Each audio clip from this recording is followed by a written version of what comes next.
Hey everyone, it's Coach. Hey everyone, it's Coach Zach again, and today I'm going to be talking to you about. Oh, I think I'm wearing the wrong thing. Give me one sec. Oh, this is much better. So again, my name is Coach Zach, and today I'm going to be talking to you about the importance of social distancing and wearing a mask. Obviously, right now we all know what COVID is. We've all been in quarantine since March or so, and you know it's really tough. But together we can all get through it. And I think it's important to understand the seriousness of COVID and what we can do to prevent it. So obviously, social distancing, maintaining a distance of 6 feet apart from everyone at the minimum, and wearing a mask is a great place to start. It's something that all of us should be doing. Wearing a mask scientifically has been proven to slow the transmission incredibly. If you or whoever you're around is wearing a mask, then there's a very small chance of the virus being transmitted from one person to another. So wear your masks and keep your distance. And you know, taking these measures aren't necessarily the most fun thing ever. I know a lot of people break out from wearing their masks a lot. I know it's not normal, but you know, it's for the good of everyone else. I believe as humans have a right to care for each other. And so, you know, while wearing a mask or a face shield is sometimes inconvenient, and, you know, not being able to go back to your normal routine, such as going to sports practices, you know, or even seeing each other in school every day, you know, it's tough, but we all have to make sacrifices if we want to overcome this together. And, you know, it's all about caring about one another. You know, I wear a mask when I go out in public because I don't want to get someone sick. You know, maybe it's a young person my age or someone in their 30s or 40s, but then they go home and then they give that disease to their kids or their families or their parents. And, you know, I don't want that to happen, so I wear my mask. I keep my distance. So COVID is much larger than you, than me, or anyone else. You know, we have to band together and work together to prevent the spread of COVID. So don't do it for yourself, do it for everyone else. Do it for your family, your friends, and even people that you don't know. It's very, very important. And I know that if we do this together, we can get through it. So since we're on the topic of wearing a mask, I think it's important to, you know, just make sure we all know how to wear a mask properly, and to make sure that we're being as safe as possible. So I know you guys are probably thinking, Coach Zach, I know how to put my mask on. I'm in 6th, 7th, or 8th grade. And I believe you, I do. But in the event that you don't, it won't hurt to watch this. So you just take your mask. I have a blue one with little cats. They come in a lot of different colors and swags. If you want, you can customize your face now, which you can never do before, which is really cool.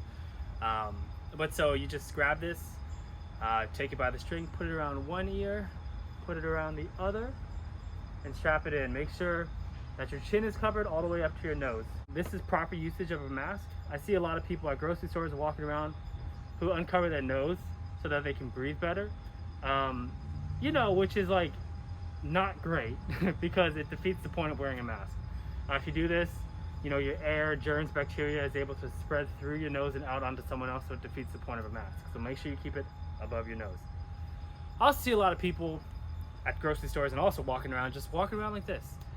So when they order their ham from the deli or order their sandwich from somewhere, they pull it off so that they can be heard better. Which makes zero sense when you're wearing a mask, because now you're breathing and spreading your germs all over people. So make sure you keep the mask above your nose. Don't take it off until you get back in your car, get back into your house, wherever it may be. Again, I know it's inconvenient. I know no one wants to wear a mask, but it's for the collective good. You know, we're taking care of each other and in turn taking care of yourself. So make sure you're doing that. Okay, for you visual learners like I am, it's really helpful to understand why a mask is necessary. You know, everyone's saying wear a mask. The law is saying wear a mask. And maybe you don't know why you have to wear a mask. So let me show you. I don't know who originally came up with this idea. I think it might have been Bill Nye. It might not have been, but regardless, it's a really cool thing. And it works with a lighter. So if you light a lighter and then you breathe out or blow it out, it goes out pretty easily. However, if you put a mask on and you do the exact same thing,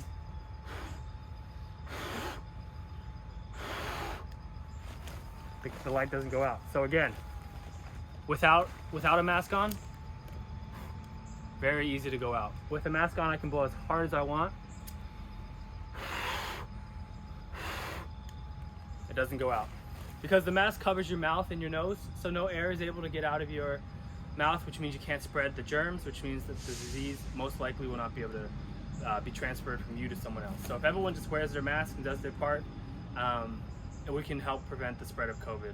Talking a lot about social distancing, I thought it was important to kind of display it. And I know we all know what 6 feet is. I know we know generally not to be around people unless they're our family. That's great. I just wanted to give you a visual again. So me and my good friend Penelope are out here. She was kind enough to join me on this day, and we are hanging out from a social distance. We are 6 feet and more, where I would say we're probably 8 to 10 feet apart right now. And 6 feet is the CDC guideline recommended distance to keep between you and someone else. And so right now we can do everything we used to do. You know, we can talk, say, hey, what's up? You know, how was your weekend? Look how happy she looks. She's so happy to be hanging out with us right now. So, you know, you can safely still do things with your life as long as your parents are okay with it and you guys all feel comfortable doing it. But make sure you keep your distance, wear a mask to double up on the protection, and this is perfectly okay as long as everyone in the house is okay with it. You don't want to compromise anyone who might be immunocompromised, and you just want to be as safe as you can. But if you want to, this is a good distance to do it from. In addition, when you're out in public, maintaining this distance from the person in front of you in line or walking around somewhere in a parking lot, it's probably a good idea too, just to keep yourself and others safe. An example of poor social distancing would be standing right here talking to Penelope. Like if I was to stand here and go, hi Penelope, how was your weekend? Good? Yeah, mine was good too. Wait, you're not coming to Teens Run today? Why not? Coach Zach is going to make us do 10,000 burpees. You got to be there. Okay, that's fine. I love it still. That is a bad example of social distancing. I was in Penelope's face. I touched her. I hugged her. I even gave her some kisses. That is not acceptable right now. It's very unsafe for you, the people around you, and the people you interact with. So do what first Zach did and keep your distance and wear a mask. Okay, so now I'm going to address the main myth of COVID-19. And that's that it is fake or that it's China's disease. And while yes, it did originate in Wuhan, China, it is not China's disease, and it is very, very real. Over 200,000 people have died from coronavirus already. The President of the United States, Donald Trump, has got it already. It's very, very real, so take it seriously. In closing, what I'd have to say is keep doing practices that keep you and others safe. You know, coronavirus, as I said earlier, is way more than you or me or any of us. You know, it's our civil duty to take care of one another. Wear your mask. Keep your social distance. You know, don't put yourself or others in potentially dangerous situations. You know, be considerate. Be kind. Be caring to everyone you're with. You know, if you knew your grandmother was sick and you weren't allowed to go see her because you might give her some germs or diseases, you would stay out of there. So just pretend everyone is your grandma. You know, take care of them. Be responsible. Be responsible. Take care of yourself. Take care of others. I'll see you guys next time.